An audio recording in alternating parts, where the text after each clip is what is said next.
Hey guys, it's Mary from Jeeping and Teal, and you're listening to Trailhead Podcast. Ok, salut tout le monde, c'est Marie-France de Jeeping and Teal et vous écoutez The Trailhead Podcast.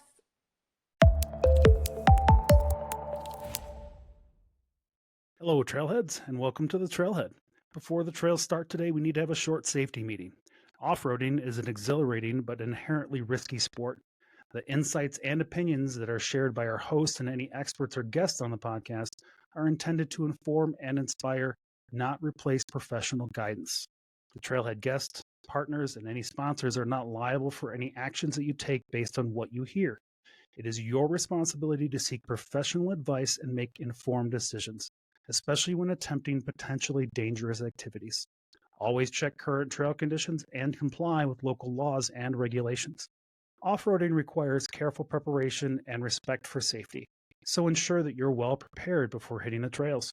And now that that's out of the way, buckle up and let the stories begin. Welcome to the Trailhead, where trails start and stories unfold.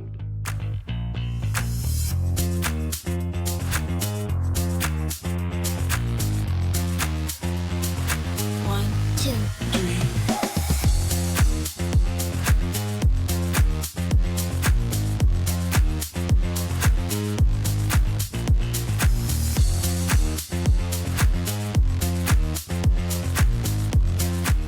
Welcome to the show, everyone. Now here's JD. We're live. Welcome to the Trailhead, right. everybody. Bienvenidos al Trailhead. We'll get this shit together someday at some point. El primero podcast en el mundo. Oh, hey, look at that. We're multilingual. Can we claim that yet? I don't know. I barely speak Spanish anymore, but All right. we're the, I mean, we I could be failed the Spanish first in high school, off-roading. so We could be the first Spanish off-roading podcast in the world. I highly doubt that we would be. I don't think first. we're. Yeah. I'm sure there's another one out there somewhere. Definitely. What? I know. I'm at, there's there are Everybody other else has hobbies podcasts. like us too. I know, and there are other podcasts. I was Wow. shocked to find out about it too. I Yeah. thought there was only our podcast in that. As far as all of our listeners are concerned, it should only be our podcast. Oh, That's the only okay. one that matters on your app. We So- demand your loyalty. We Whatever. demand your It's funny. loyalty. Uh, Oh, hey, there we are. I'm just making Hey, sure what do you if you know? have comments. What's up? Hey. Hey, Al. I'm sending you that stuff out this weekend.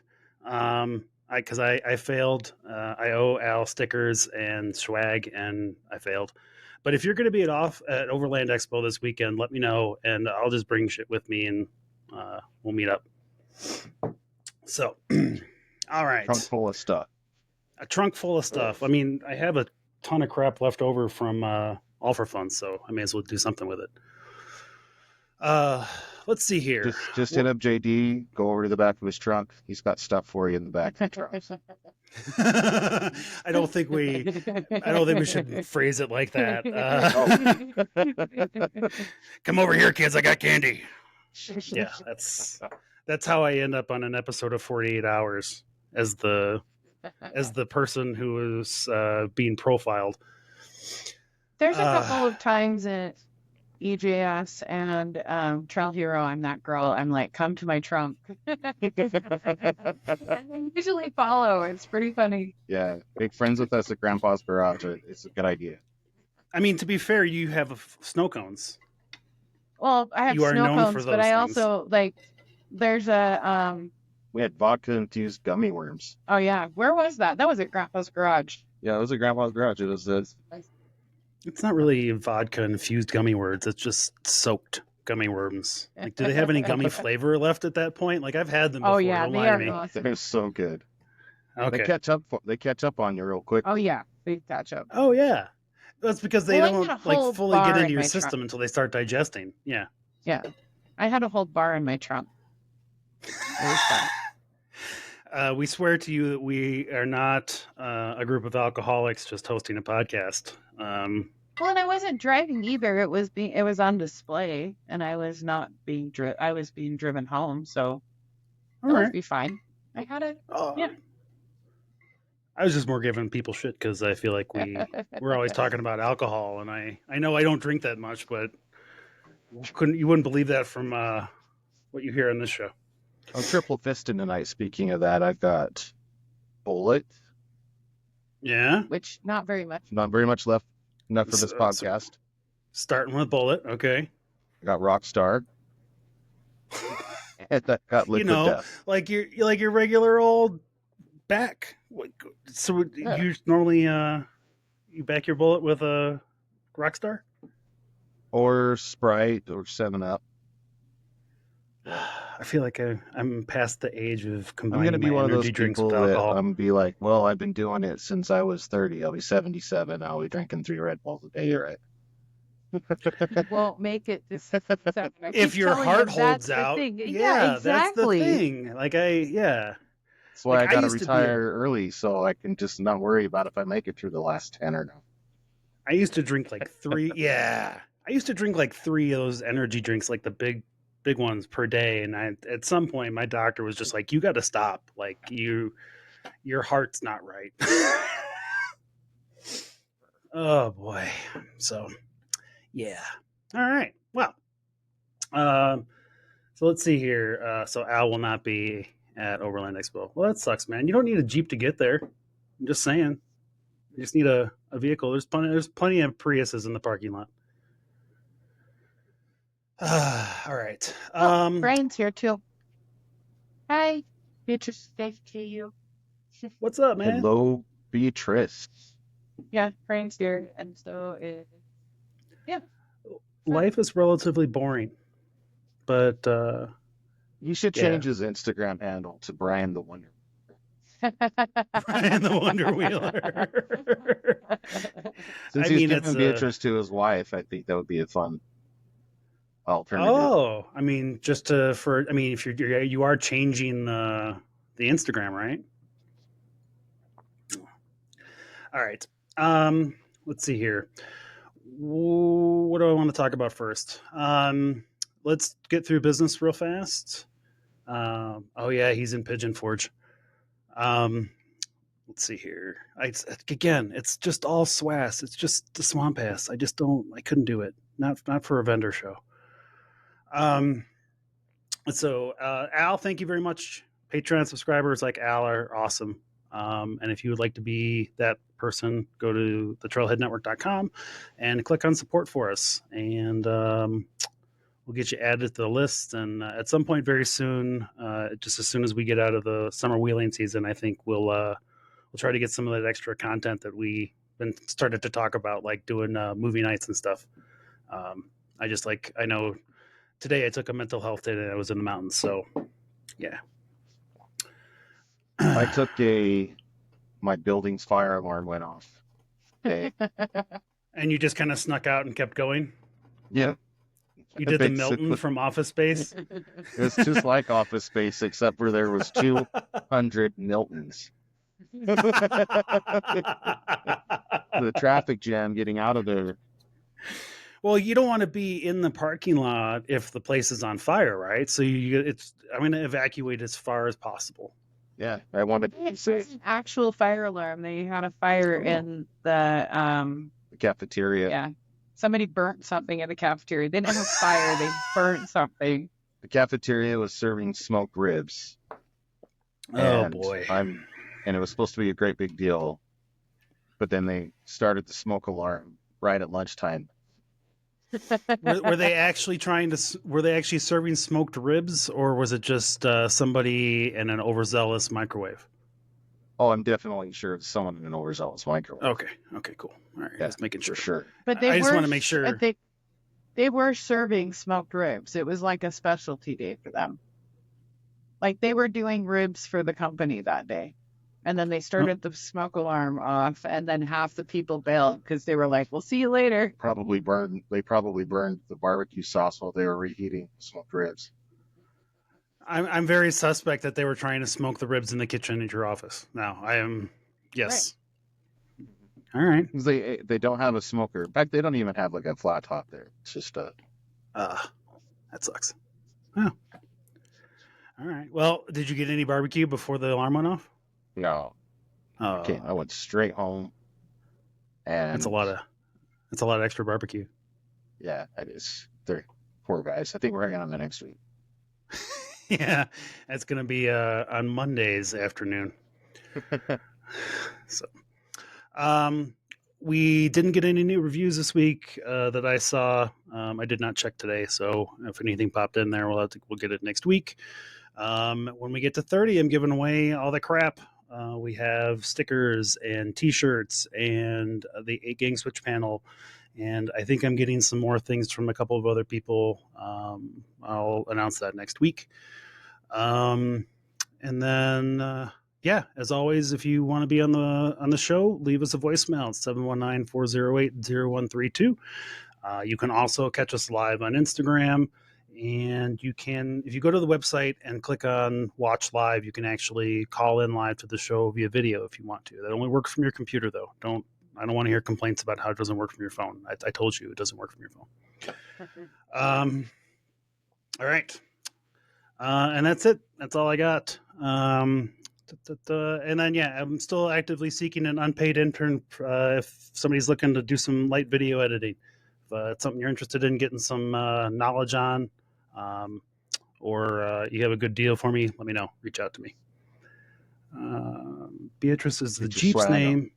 Get your swag on. Yeah, I'll get you some T-shirts. Like, I don't have any money to pay you. Like, I barely can keep the lights on here. Let's see here. What else? That's it. That's all I got. I think we should dump right into our voicemail, though. Since I did bring up our phone call or our phone number. All right. Let's do this and let's do this. I know Randy's gonna have an opinion on this one. She's talked about it before. You're more annoying than a creative voicemail message. Believe it or not, George isn't at home. Please leave a message at the beat. Joe is on a vacation far away. Yo, 148, 3 to the 3 to the 6 to the 9, representing the ABQ. Oh, shit. Hey, happy Friday again. It's Nathan coming to you from Florida this time. Been down here for the last few days from work.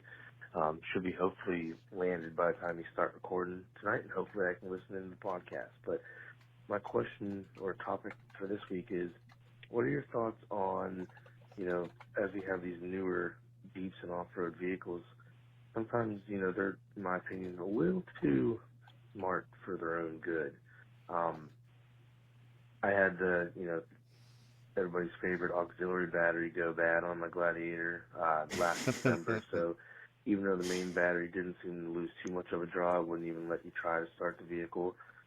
So all those fun electronics there kind of leaves you stranded, where my TJ, even though the alternator died and the battery was down multiple volts, it still cranked that sucker over. And then, because I was thinking about it just this past weekend, we were out wheeling, and the park we go to, there's this one sizable mud hole section, and I've gone through it plenty of times. It was a little bit deeper this time around. Got into it, started going for a few seconds, and all of a sudden the Jeep's like, nope, we're not going to do this. It actually beeped at me, came up and on the dash, it says I had to put it in the park. It cut all power, it wouldn't let you do anything until you put it back in the park, took it out of park. Luckily I was able to back it out and everything like that. I didn't have to, grab the winch or anything. I mean, it was deep enough that the exhaust was underwater, but didn't seem like it should have, stopped me like that. I'd gone through like thicker mud pits, so I'm not sure exactly why it wasn't happy with me during this time, but I was kind of annoyed that the computer decided we were done before ever really giving us a shot at it. So I wanted to see what you all think about the vehicles now, where the brain thinks, it computer knows how said you should no. be driving the thing. So can't wait to hear the show. Thanks. I 100% agree. I think it's garbage. I think that like how having did your a sensor computer just go say out- no in that Yeah. moment? Yeah. I've seen this happen on my Gladiator. The only time I had it happen is I got a little overzealous with the power washer and I had no doors on. And my taser was hanging out. I don't know if you know what the taser is, but it's basically a programmer for your Jeep that allows us to change the tire size, computer stuff. So anyway, the dongle was hanging down, and the dongle got soaking wet, and I didn't even realize I sprayed it. And I get out of the car wash, I drive down the street about a block, and then the same thing happens. It tells me to pull over, put it in park. It tells me that it's not drivable, and it's all kinds of freaked out. I try to put it in park, then it won't let me turn it off. It won't let me do anything. And I then looked down. I'm like, oh shit, I got that thing wet. So I unhooked it completely and dried off the ends and hooked it back up and was able to drive back.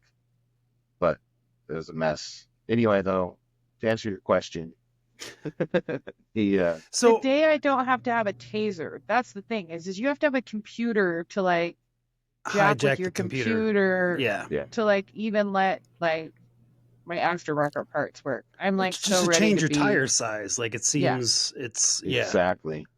I mean, I have it's kind of interesting because it's like a $170 part, I think, that you can put in there. It depends on which version you buy. I guess they're probably cheaper or more. We kind of looked in a minute, but it's about the same price as going to the dealership and having them change the tire size in your computer for you. And some dealerships be like, "Oh, I don't know how to do that." Like I literally had one dealership tell me it couldn't do something that the taser could do, but I'm like, "That's weird." Yeah. Well, and when I bought one to change my tire size, it was like it's going to cost me just as much to go to the dealership and do it, and plus I'll have the ability to change it if I ever change my tire size again. Yeah. So. And all the other things. I mean, we have to change a lot of things in there. But the problems that we've had with stuff for like traction control and ABS always get you. People don't. And a lot of times, if you forget and you're in 4-wheel drive, just being in 4-wheel drive is enough. Even if you're in 4-low and you're trying to climb something, that traction control kick in. Actually, it doesn't kick in 4-low. It only kicks in 4-high. Unless your computer is fritzing out. Unless your computer's fritzing out. Right. That's such garbage. Anyway, don't even get me started. I think.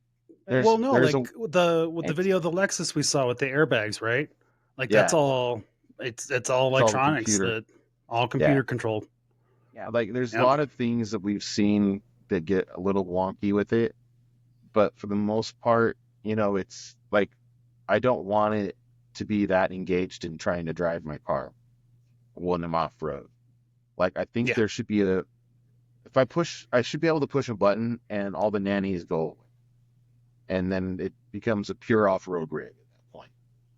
And then when I go back on the street and you want me to drive safely and have polite exhaust, and I'll push the button to go out of sport mode or whatever you want to call it. I mean, a lot of the race cars have this kind of a feature already. You're not supposed to use it on the street. It'd be nice if we had something similar, but it really turned off the nannies. Do you think that that's something that Jeep can't do because of some sort of a legal reason, or you think it's just something they just don't have the desire to do? Like they just don't care enough about it?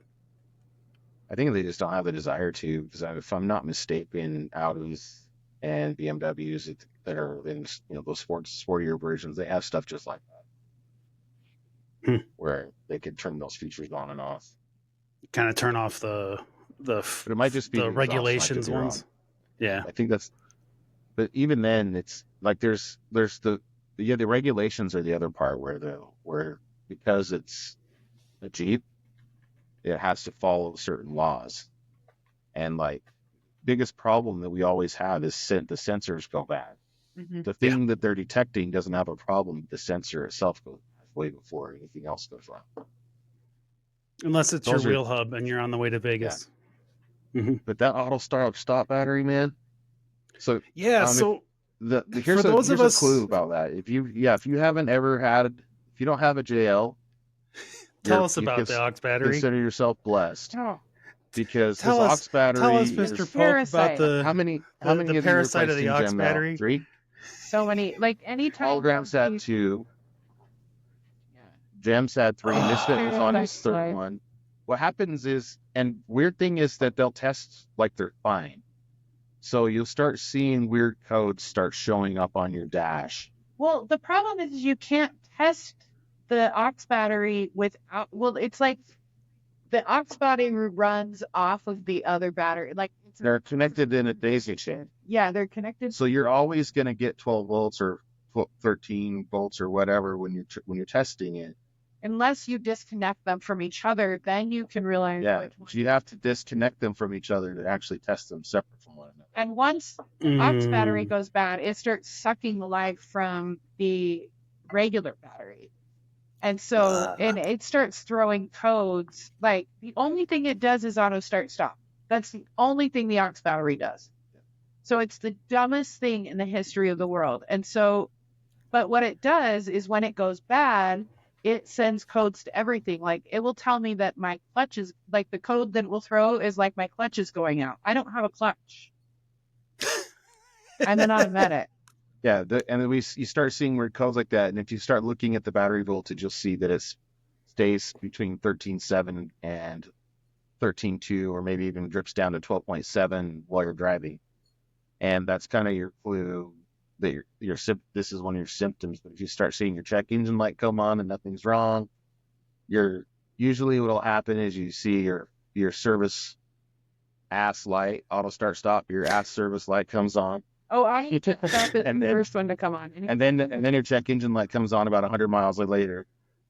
And I don't even have it. An auto start stop needs to die as a function. Yeah. As a thing. Like, every rental vehicle I've ever had it on, it drives me absolutely batshit crazy. And there's a trend that's been going on the internet for a little while of people showing that auto start stop button and saying, I hope the inventor of this steps on a Lego. Seriously. Well, they've proven it doesn't help. It doesn't help. And the other thing, I'd argue that it's worse for the environment, especially in the case of Jeeps, because of the way that we have to keep replacing them. Like, I normally don't have to replace a battery 3 times a year. And right. I'll keep taking this thing to the dealership and they'll happily keep replacing it. I'm sure they have the numbers of how many they've had to replace. They even know the symptom. Like, I'll go to a regular tire shop where they'll be like, oh, your batteries are fine. And I go to the dealer and they're like, oh, yeah, it's definitely your battery. We replace both of them and it's fine. It's like, well, we just replace the battery. If I start having, like, gremlins going on, the first thing I do is replace my auto start stop battery. Now, we even have an expert. A lot of people would argue, why haven't you deleted it yet? And there's a whole other can of worms with that. But what's the consequence of that? Now, what other things get screwed up? Then it turns into, like, other gremlins that can turn into gremlins. So it's, like, better to just have an auto start stop battery in your garage and then replace it when you start having gremlins, so that you don't have other gremlins. Exactly. This is why I wanted. Like, I think we put more batteries in the bill than the amount of gasoline we saved. Well, and here's the thing: is I don't think it saves a whole lot of gasoline. I don't. I think it's a minuscule amount, and it's just enough for them to be able to eke out an extra, 0.2 of a mile, so that they can meet some sort of a goal.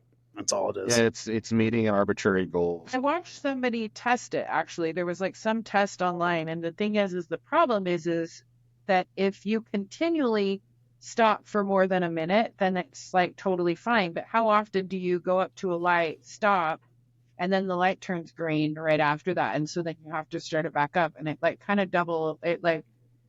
it cancels itself out by how often, because it's, like, actually a lot more gas to start your engine back up than it is to shut it back, to leave it running for, like, 20 seconds or something like that. Anyway, it right. Actually cancels itself out over time, because the way we drive is like, so stop and start, especially if you're, like, on the freeway, stop, start as you're driving to work. Does that make sense?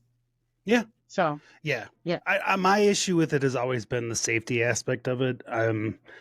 Not having that, not being able to hit the gas and go in the event that somebody comes barreling at me in an intersection has just never been appealing to me in any way, shape, or form. So it just, yeah, I've never liked it, and I never will, and I will use things like tasers to disable those functions if I ever get a vehicle with it. All right. But yeah, I'm in the same boat.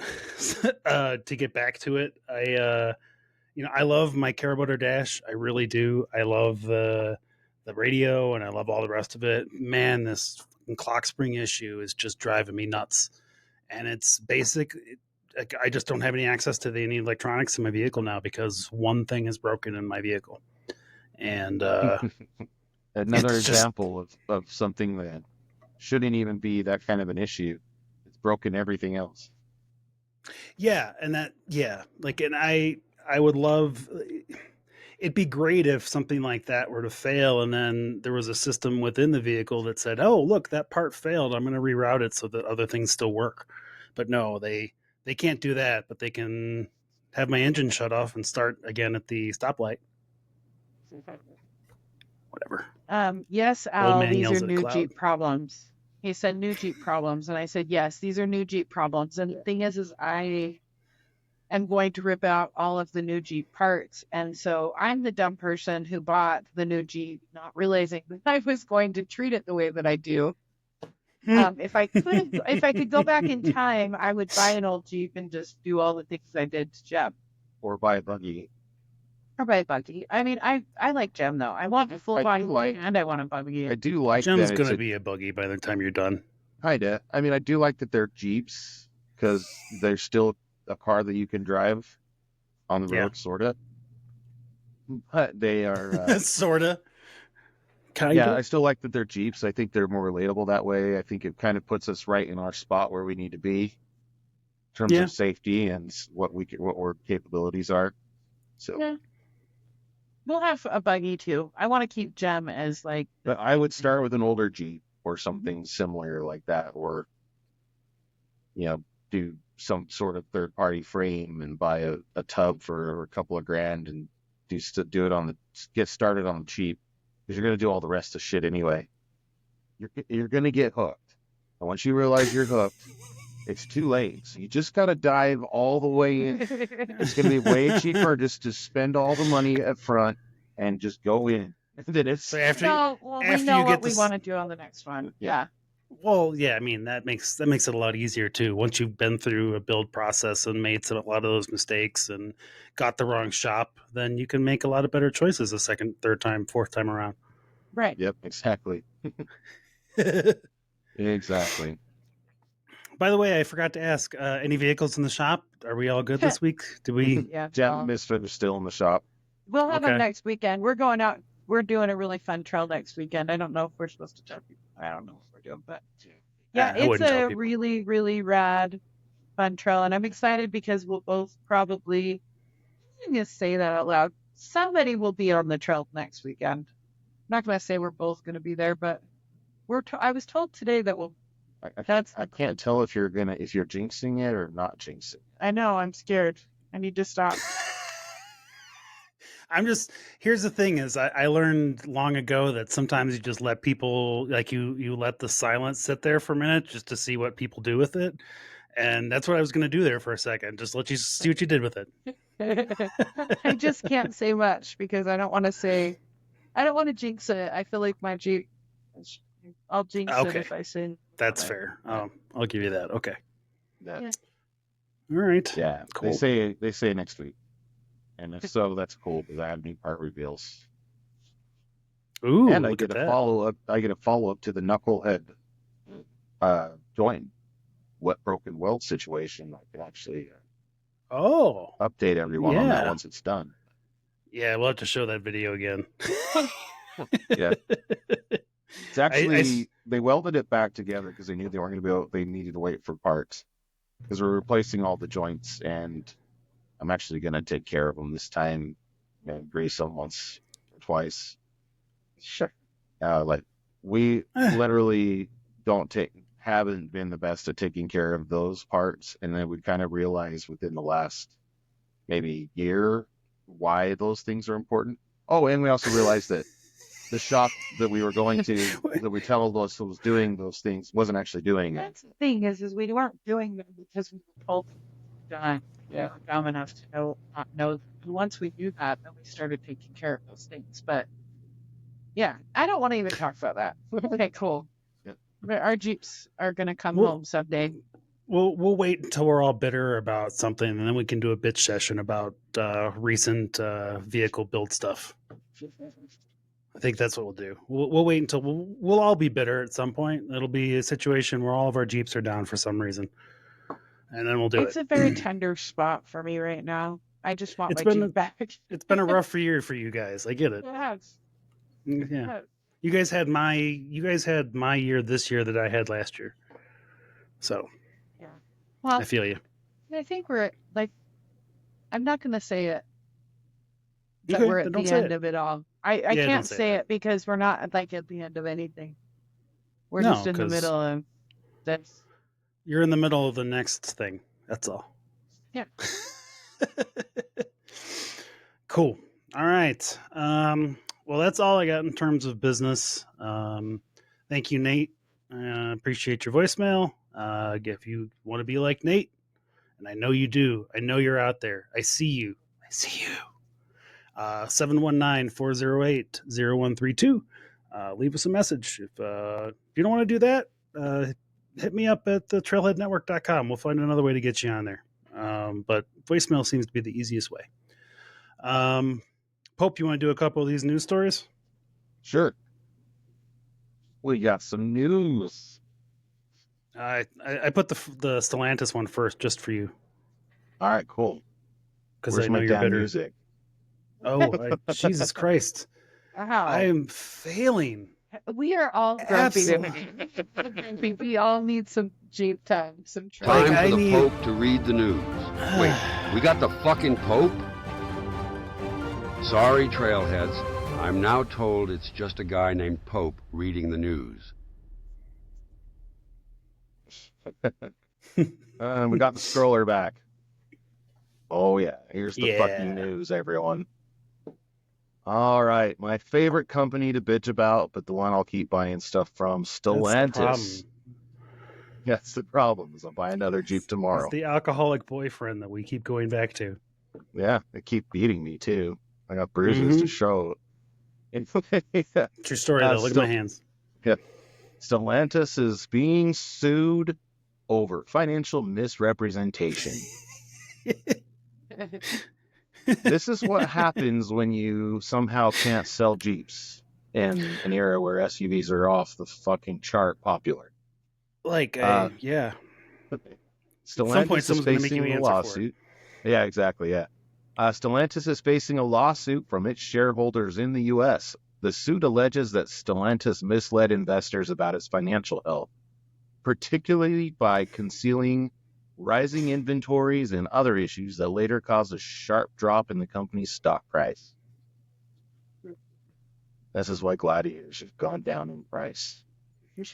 Not That's because why they're all of ugly. them. Not because they're ugly. Not because they look like an El Camino from or they're Yeah, ugly. let's assign that some value, shall we, in terms of percentage of reason. Not because it's the best. They're the only truck that makes a Subaru Brat look good. That's going to be Pope's next vehicle. Yeah. I would love one. I think they're cute. All right, so let's talk about this lawsuit. The lawsuit, filed in the U.S. District Court for the Southern District of New York, claims that Stellantis artificially inflated its stock price during the first half of 2024 by making overly positive statements about its inventories, pricing power, new product launches, and operating margins. The truth, according to the shareholders, came out on July 25th, 2024, when Stellantis reported a 40% drop in its adjusted operating income for the first half of the year. Well below analyst expectations. No shit. Right. This led to nearly a 10% drop in Stellantis stock price over 2 trading days.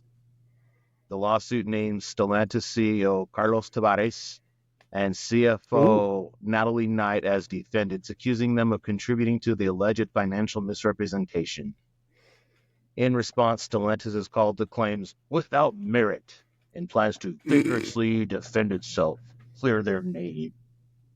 Well, the article didn't say that part. I threw that in. The lawsuit seeks damages for investors who bought Stellantis shares between February 15th and July 24th, 2024, period when the stock was allegedly overvalued due to misleading statements. Fascinating. Yeah. They had a bad day that day, too. They went down. They're currently sitting at $16, down from 26 about a month or earlier this year. Yeah. So we should buy the dip. I mean, it's not going to be crappy. It's still forever. a U.S. car company, right? Yeah, exactly. It's even if they suck, they'll get bailed out, right? Yeah, somebody will help them out. Somebody Probably will more buy 'em. Jeep people buying more damn Jeeps and putting ducks on 'em. Oh, just wait for it. That'll be the next thing they try to sell to us, is that they'll try to make us 49% owners in the company somehow. That'll be their next thing. Like, just give us extra cash, and then we'll make you part owners in the company. You don't have any controlling factor, but we'll make you part owners, and people will do it. I think it has a lot to do with everybody else has kind of gone up a generation in quality, and they're a little bit lacking behind. That's basically why they're not selling cars right now. Well, and I think the price of the vehicles just got too high. I mean, Yeah. Well, they were straight up overinflated for what they are. Yeah, you can't be gouging people like that. I mean, you can't go up 30% from 2020 to 2024 and expect people to be like, oh, sure, I can keep buying that, because guess what, fuckers? We didn't get raises since 2020, so you can't just when the expect us to technology, buy it. the technology hasn't changed. What it can and can't do. The problems with it haven't changed, if we're being honest. Yeah, but you're going to charge 20 or 30% more. Yeah, you're 6 years into the JL line now. It should be cheap to make these things. You should be able to do it over and over and over again. They shouldn't have the quality issues that they still have. Yeah. So, I mean, the JKs, they got through the third or fourth year before they did a major redesign to get rid of a lot of those issues. I would have expected that for the JL by now. But here we are. But we got those I don't grills. think those are cute. Yeah, those. I'm sure those solved all of the engineering problems with the current Jeeps. But yeah, I like, this doesn't surprise me in any way, shape, or form. If you own a lot of stock, and then the company's been telling you that everything's great all year long until you get to July, and then like, oh yeah, we had a 40% drop in sales and revenue. So sorry, like, I'd be pissed too. Like, it's just usually your company has. I work for a publicly traded company, and we tend to have a pretty good idea of where things are going to land based on all the information we have in front of us. We can tell where it's going to land. We know how much inventory we have of chips. We know how fast they're going to go. We know what the backlog looks like. So, like, if you're a big company like that, you're obviously doing these things. So they would have to have been misleading, or somebody was cooking the books for them. But you know what's going on in your company. You know if you're making money. And I think that's my question for Stellantis as a whole. After all this shakes out, after this year shakes out, essentially, just how did you manage to end up with so much excess inventory, so much stuff that you didn't need to have? Like, did you just think that you could translate the super high used car market into people buying new vehicles? Like, was that your reasoning? Like, I don't know. I think they just didn't take the Bronco seriously enough. I think that's a big part of why they're not selling as many Jeeps. The Bronco drives a lot nicer on the road. That's what most people want. They want something that does that. They want something that's a little bit more middle of the road. There's like 5 Broncos in the parking lot of my work. There's only 2 Jeeps.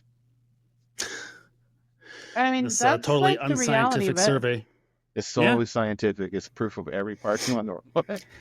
No, but like, that is a true thing, though. Like, I know a lot of people who are like, I don't want a Jeep because Broncos come with bigger tires. Yeah. Right out of the box, they come with bigger tires. They have the IFS suspension that plays nicer. But Jeeps could do 37-inch tires just like Broncos are doing, and then sell something that people don't even have to modify. It's like ready to roll. Give it a half-inch lift, like a body lift, and 37-inch tires, and bam, all of a sudden. Yeah, all of a sudden you're selling the same thing as freaking Ford is. Yeah. Like, that's part of the problem is, like, you sell a Gladiator with 31-inch tires. You put car tires on a truck. And then you've got your Ford Ranger over here, the Ford Ranger Raptor, which is $20,000 cheaper than a Rubicon Gladiator, coming from the factory with 37s. Yeah. And it's the value 400 isn't there horsepower anymore. motor, not to mention, right? Not a 3.6. The value isn't there. The value isn't there. The value like, isn't just... there. Like, like I could be the CEO of Stellantis and I could figure this out. Like it's not this there's a lot of easy low-hanging fruit, is all I'm saying. I'm sure there's some Do you other hear that, technical Carlos? leads. Do you hear Yeah, that, Carlos? Put Pope in charge. Yeah, you hear He'll that, Senor take care of it. Tavares? I got you. I'm very impressed with your pronunciation of that. I passed AP Spanish in 11th grade. I used to speak Spanish very well. It really is 2 shots of tequila south of the border and Pope becomes fluent. All right. That's good hilarious. to know. That's good information to have. All right. Sometimes it's like 4 shots in Utah because we're at a higher elevation. Yeah. Fair enough. I'll give you that one too. That's also why I don't drink as much as I used to. Although thanks to this podcast, I drink more than I do a year ago. Uh-huh. I bet you also consume a lot more liquid death than you used to a year ago. I do. All of these things have gone up in my consumption level. I feel like I can handle my liquor again though, so I feel good about that. That's good. You'll need. Need that. I figured I'll need that. I don't know why. Let's do this GM one. You want to do the GM one? All right. Oh no, let's do the Deep Orange one because it's kind of a happy story in the world. Pope's here for the happy. Yeah. Let's bring the mood up in here after we talked about our after we bitched about Stellantis again, our abusive relationship. Yeah. They're gonna hate me. They're probably gonna charge me more next time I go buy a car there.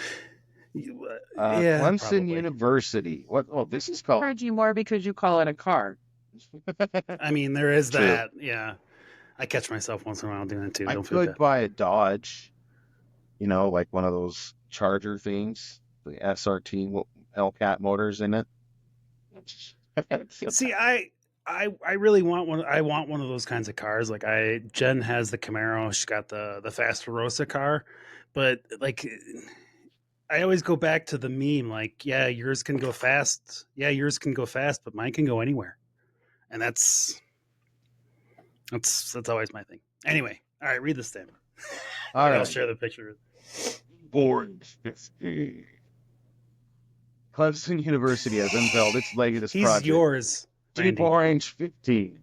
Yeah, this is your husband. I know. Deep Orange 15, a high-speed off-road semi-autonomous search and rescue vehicle. Oh, I was hoping it was like an adventure vehicle. No, the high-speed off-road semi-autonomous search and rescue vehicle. This vehicle was presented at the Ground Vehicle Systems Engineering and Technology Symposium in Michigan last August. Maybe this August, because it is still August right now. Deep Orange 15 has features for challenging rescue missions, including a series hybrid powertrain, semi-active suspension, and a litter loading mechanism for injured victims. Litter loading? Is it kind of like the cat litter thing in my automated litter box? So I read that too, and I was like, litter loading? That doesn't sound right. Like you're going to call a victim of a serious injury in the backcountry a litter? I mean, do you like just pour the guy in there and then his blood clumps up in the litter? Is it? I mean, I have no idea what. Okay. It includes a high voltage battery and a rotating passenger seat for emergencies. My brain thought rotating passenger seat, and it's imagining the passenger seat moving around the vehicle. Rotating. I know it's. It's not that big a vehicle, man. Yeah. He has pictures of it. He's showing it. Yeah. Oh, I'll look at it in a second. The vehicle is the 15th prototype from Clemson's Deep Orange program, which involves master's degree students developing advanced vehicles. Support by organizations like the U.S. Army's DevCom Ground Vehicle Systems Center and Fox Racing. The project allows students to work on real-world engineering challenges. Deep Orange 15, was created to handle specific scenarios such as natural disasters and off-road rescues. For instance, it can autonomously navigate through hazardous areas after a hurricane. Or reach a stranded off-roader in rocky terrain, then return to safety without a driver. This vehicle will serve as a research tool for Clemson, blah, blah, blah. My question is, does this threaten Matt's off-road recovery in any way? No. So it's basically a self-driving rescue vehicle? Yeah. Or, so I'll give you for instance. This would allow a paramedic to get to an off-road location, load up the person who was injured, and then get back on the trail and let the vehicle drive while they turned the chair around and then helped and worked on the person who was injured. That's kind of I've how. seen these off-road. I've seen vehicles. I've seen too many TikToks right now of like those whatever like self-driving cars, like that we're driving That Tesla thing. yeah, that are driving into like oncoming traffic and like roadways and stuff. This would drive you off a cliff. No way. I mean, yeah, I'm not going to trust this at this point in the game, no, but it's like that solar car thing that we talked about that first time. Like, it sounded kind of cool the first time, and then it got better. This is definitely a student project. Box shop. It looks cool. I mean, that's cool. I just like It could probably go most places our Jeeps could go. Just by itself, supposedly. It has a very Razor kind of a vibe to it in terms of its stance. so see what is litter loading? Litter loading is it's the stretcher. There you go. Oh, okay. So they could have just said stretcher, but litter loading's more fun, I guess. That's kind of cool though. I mean, I think that there should be more off-road. Are they calling the injured person just a pile of trash? So you're loading the litter off the trail and putting it in. That's exactly what they're saying, Pope. Shit. This could be a cleanup utility, though. This could be a good trail cleanup rig too, because it already has a litter loading. Man, that's a good point. I didn't think about that. Yeah, that'd be a great like a pack mule for garbage and stuff, right? Yeah. I like that. You could put a big tank in it, and then it could go drain your outhouses at Jeepers Jamboree. Or if you're a Pope, you'd put your own outhouse on the back because you don't trust those outhouses. Yeah, exactly. I thought it was a really cool project. They're using cool parts in it, though. Yeah.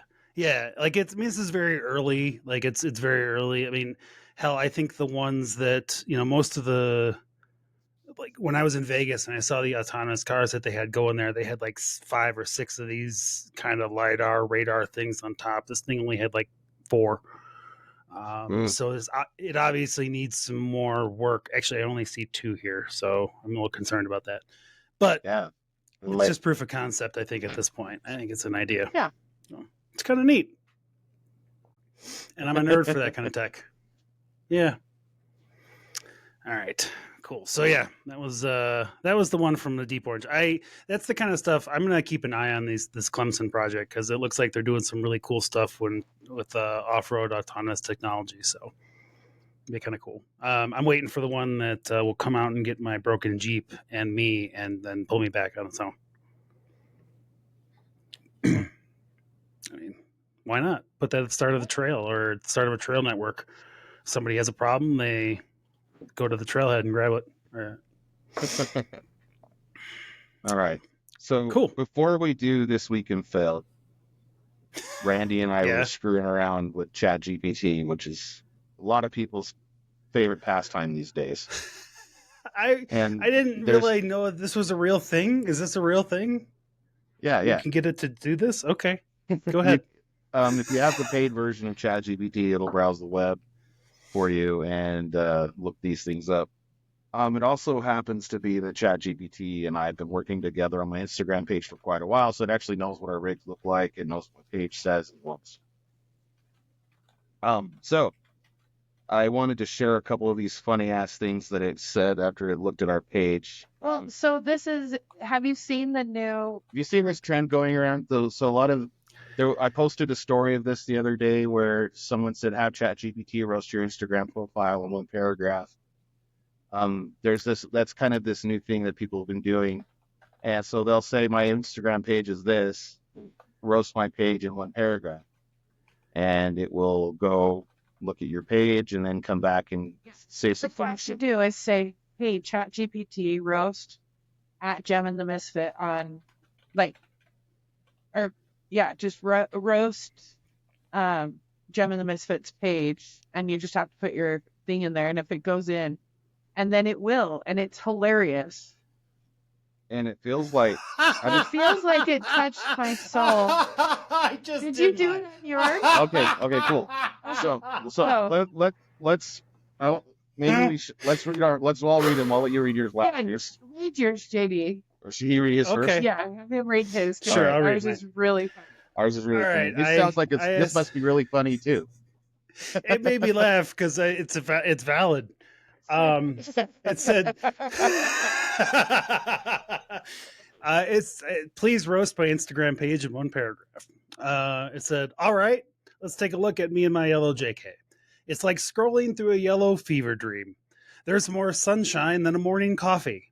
The Jeep's the star, no doubt, but it feels like I'm seeing the same pose over and over again. Where's the personality?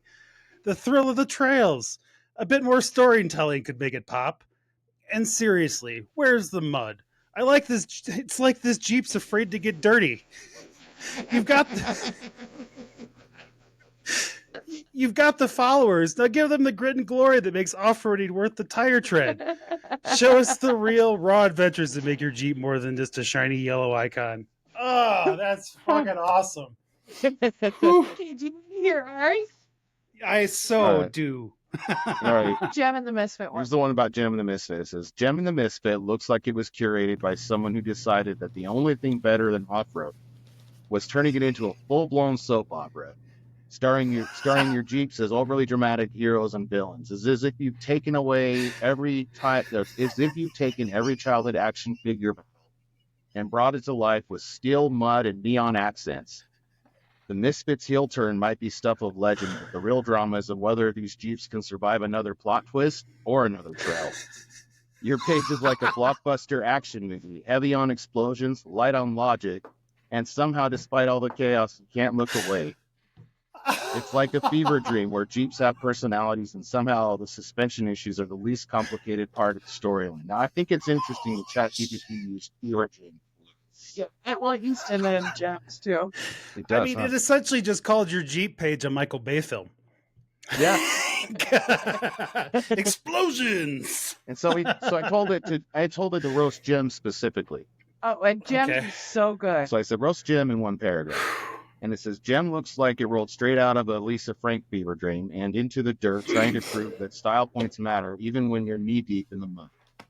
It's as if someone decided that being tough on trails wasn't enough, so they threw in all the colors of the rainbow just to make sure everyone knows this Jeep is fabulous, even if it's on the verge of another breakdown. Gem's out there flexing like it's the prom queen of the off-road world, but let's be real, all that sparkle won't save it from the next roll. Oh my God. Ouch. It went there. Ouch. That last one was a kind of a...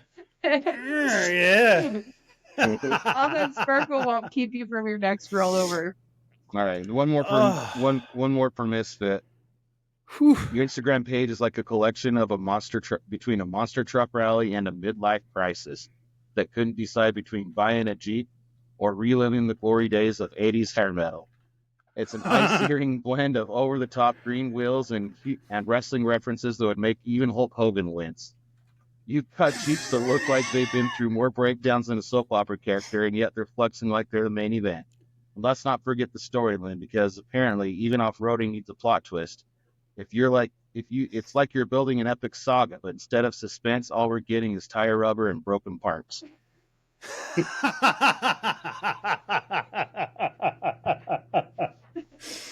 That's amazing. 3 of ours are basically how we're always broken.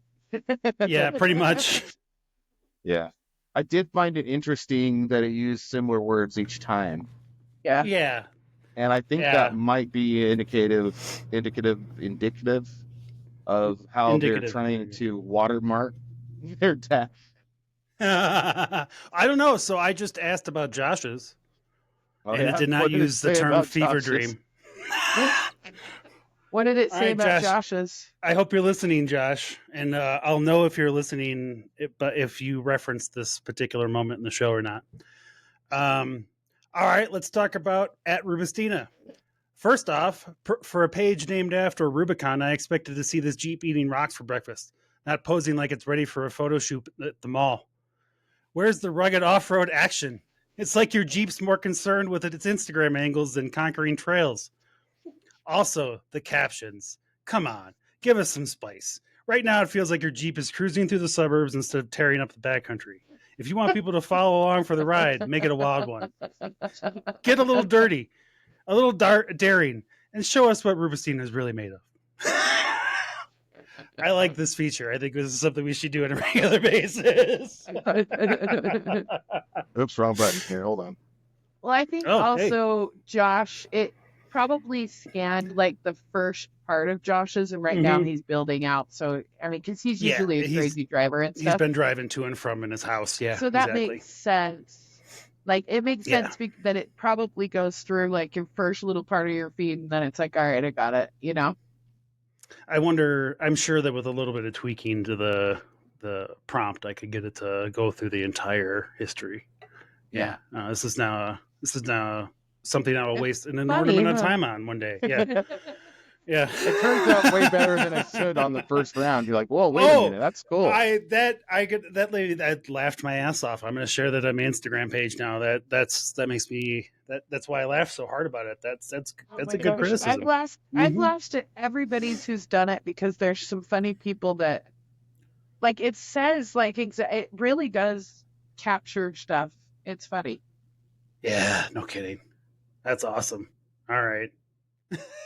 Yeah, the sparkle isn't going to stop you from rolling again, was just it cut deep and hard, and it was so funny. I've never laughed so hard.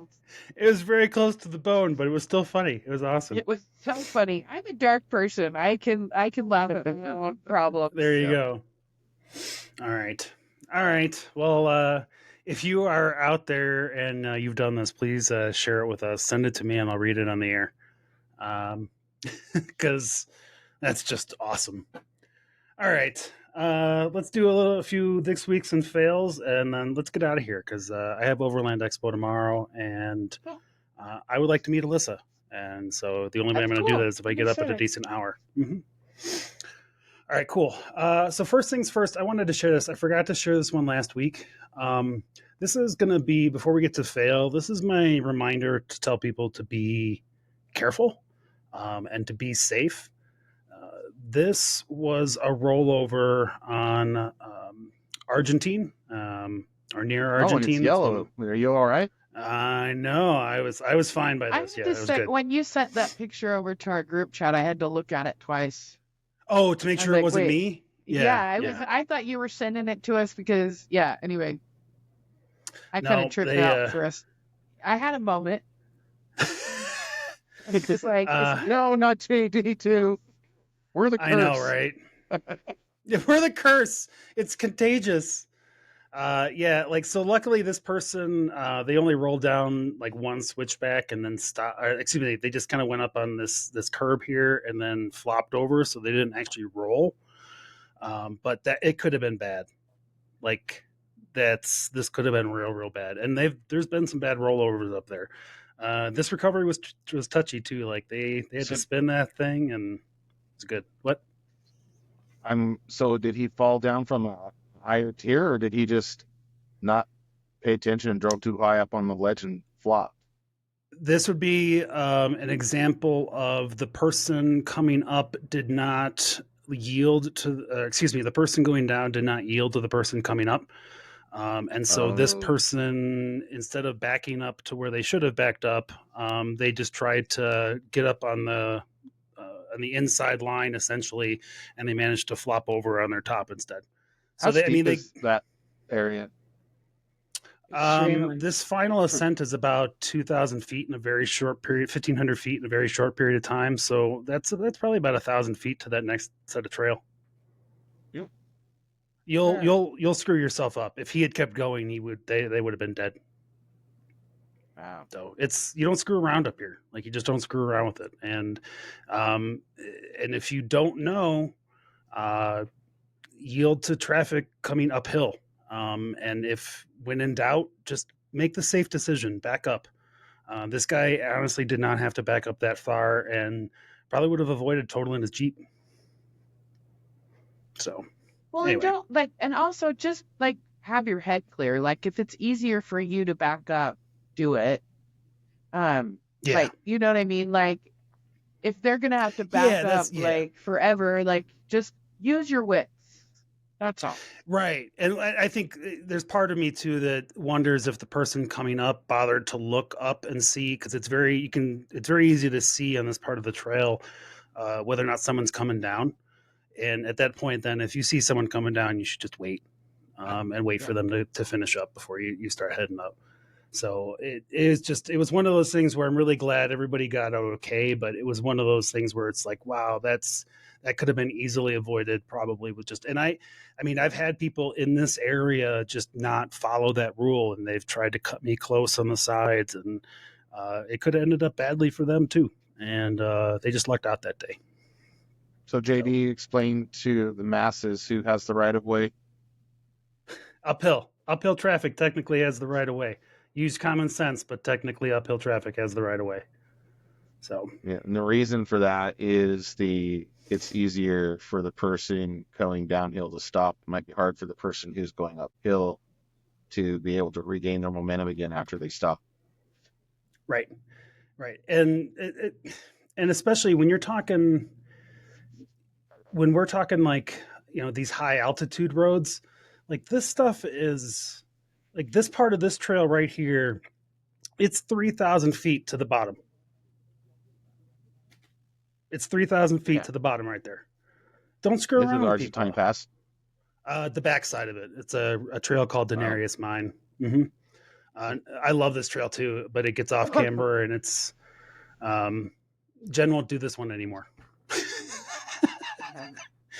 It's just straight down, and this is like 1,000 feet above tree line here at this point too, so it's going to be 1,000 feet before I even start hitting trees. Yeah, so that's a long ways to go without trees to break your fall. No shit. Yeah.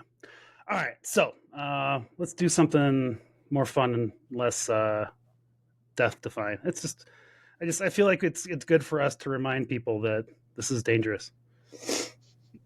One of the videos I sent to the chat, we were actually there when that happened. All right, well, I'm pulling yours up now, so. Yeah, that one. Yeah, we were there. Skill. Yep. All right, should I do audio? We were there for for that. I can't remember if you can hear it. Yeah, I think you can. Yeah. Well, you can hear that engine.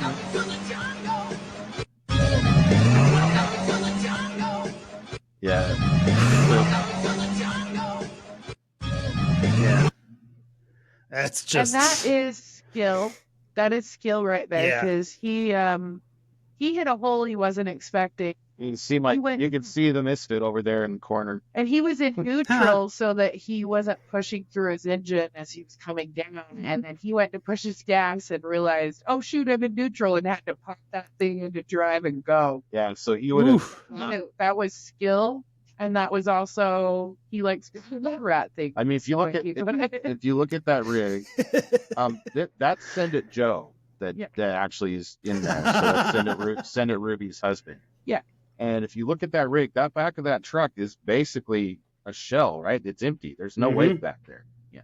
And when he got down there, those coilovers unloaded on that thing and kind of pushed it forward. Mm-hmm. And he hit a hole. He also hit the hole at the bottom too. And the combination of those two things caused him to get stand up on end. I thought he was going to endo it and flip on his lid, but he eventually got it in gear and was able to gas out. And I'm almost surprised. And it was neutral, and he went, "Oh shit!" And then he hurried and put it in gas and he put it into drive. I'm almost surprised. Yeah, like I'm surprised his suspension was able to pull that back. Like you can almost see it pull. And he pushed gas at the very last second he probably could have, and he got pedal to the floor. Yeah, he got out of it. It was pretty cool. But he knew what he was doing. 150% knew what he was doing. Yeah. All right, well, we'll call that one skill then. That's pretty good. Yeah, we'll call that one skill from Send It Joe. That was fun to watch too. All right, we have two in the "Don't Try This at Home" category this week. One of them Pope sent, and then one I have from a different week. So here we go. I think this is not Pope's.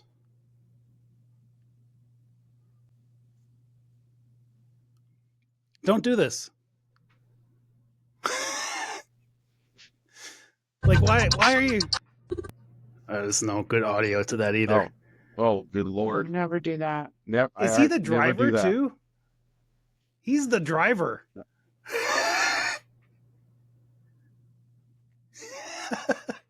Yeah, don't stick your hand out of your vehicle. You're not going to push it back over. He did not push it back over. He did not. You will never win that battle. No, put your arm in the vehicle. It doesn't matter what it is. Can you? You will break your bench arm. press? Can you bench press 4,000 pounds? No, you can't. Well, I could. That's what I told girls in high school. All right. It feels like an instinct to do it. And I, like, when we first started doing this, I actually put my arm out once, and it was like, luckily it wasn't as bad as I thought it was. And it but it jammed my shoulder. I mean, It hurt for like a week. I'm sure. yeah, it hurt for a long time. And so it could felt be like worse. you learned It your could hurt for lesson? a lot longer. Oh, I totally learned my lesson. Yeah. I even have my shit handle on the inside, not on the outside. Nice. This is the one this you sent, one. Pope. Yeah. Now, again, I refer you to the disclaimer that played at the stop of the episode. Don't do this. Don't try this at home. This is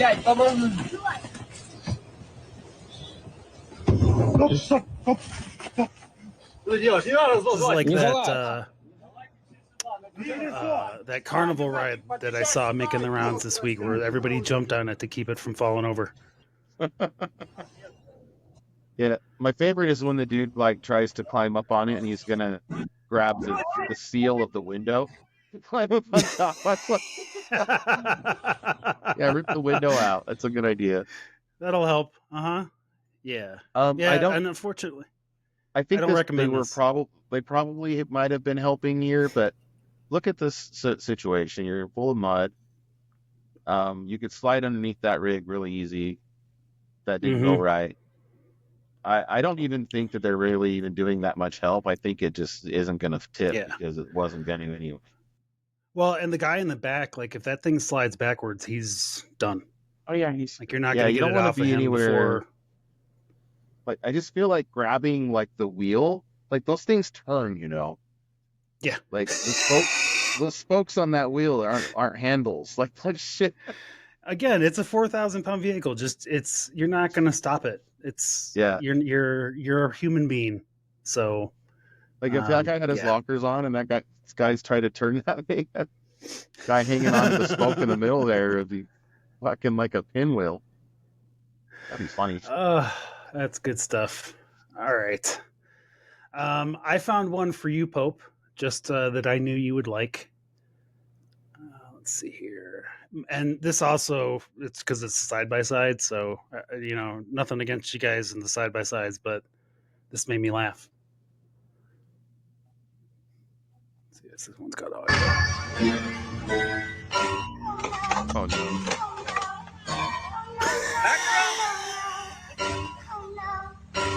Just your favorite. Oh, just sucked up the wrong log. It's the crunching of the plastic too. It really hits.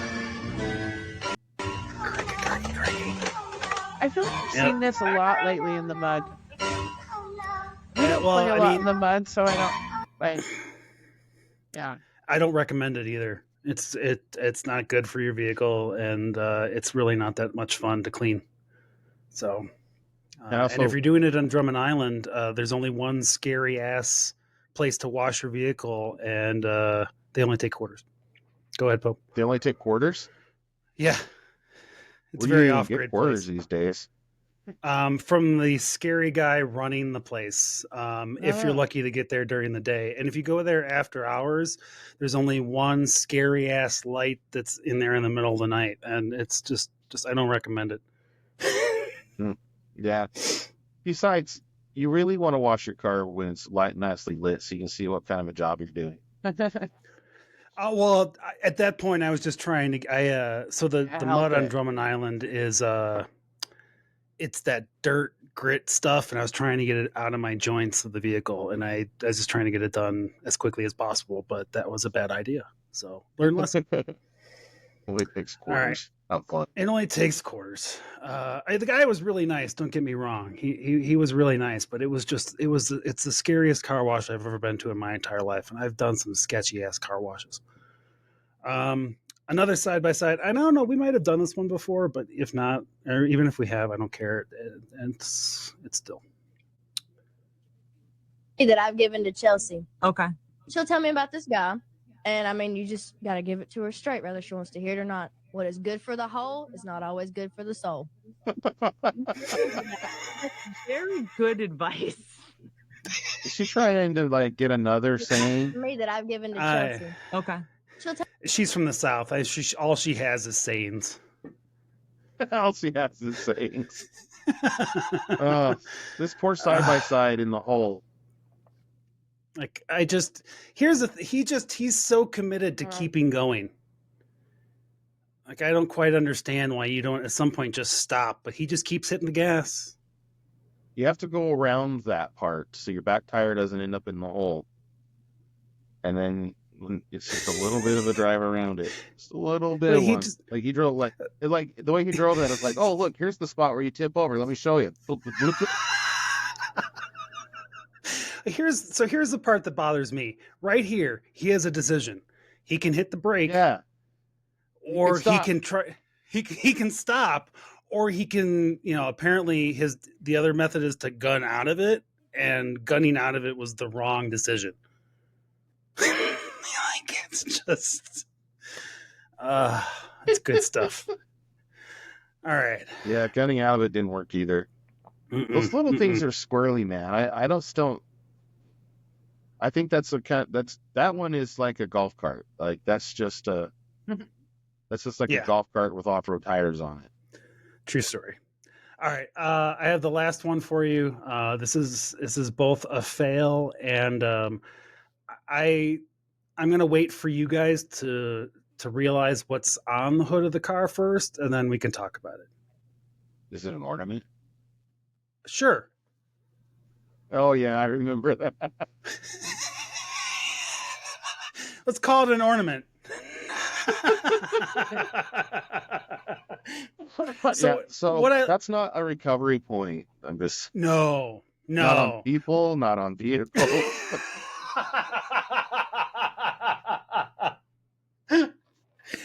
I don't need he needs to hear this, but do not tie a rope to your wang as a recovery point. It's not a good idea.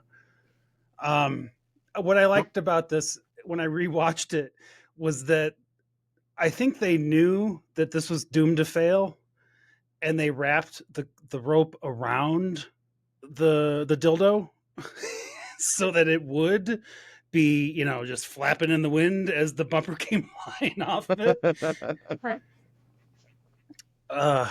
Makes sense. I feel like this is very much the result of a drunken weekend where they had brought a vehicle. Yeah. Trying to figure some stuff out, like personally, Randy, or well, it's something. Something was going on there. So there's a story behind that whole thing, I'm sure. I like there's somebody's comment that it was lasted longer than the Cybertruck bumper. There you go. Those Whistling Diesel videos are apparently really good. I have to go catch up and watch them. I'll report on them next time. All right, sounds good. Oh, we'll be back here next Friday for that, and we should get some updates about everybody's Jeep at that point. I'm really hoping to have something on. I really would like to get my clock spring situation fixed before Trail Hero. That'd be awesome. Well, all right, should we get out of here? Yes, let's do it. Yeah, you got any booze left? I do. I got just enough for the parting shot. Do you have any booze left that you were planning on drinking, or were you gonna bust out the bottle again? I could bust out the bottle again too. I think you're good. We're leaving early in the morning. We're doing camping tomorrow, so. Oh, that's right. You guys are getting out of here too. All right, cool. Yep. As again, if you want to be on the show, leave us a voicemail at 719-408-013. Check us out at thetrailheadnetwork.com. And tell all your friends about us. Please leave us a review. Love you. Cheers, guys. Cheers. All right, everybody. We'll see you next week at the Trailhead. See ya. See you later. Bye.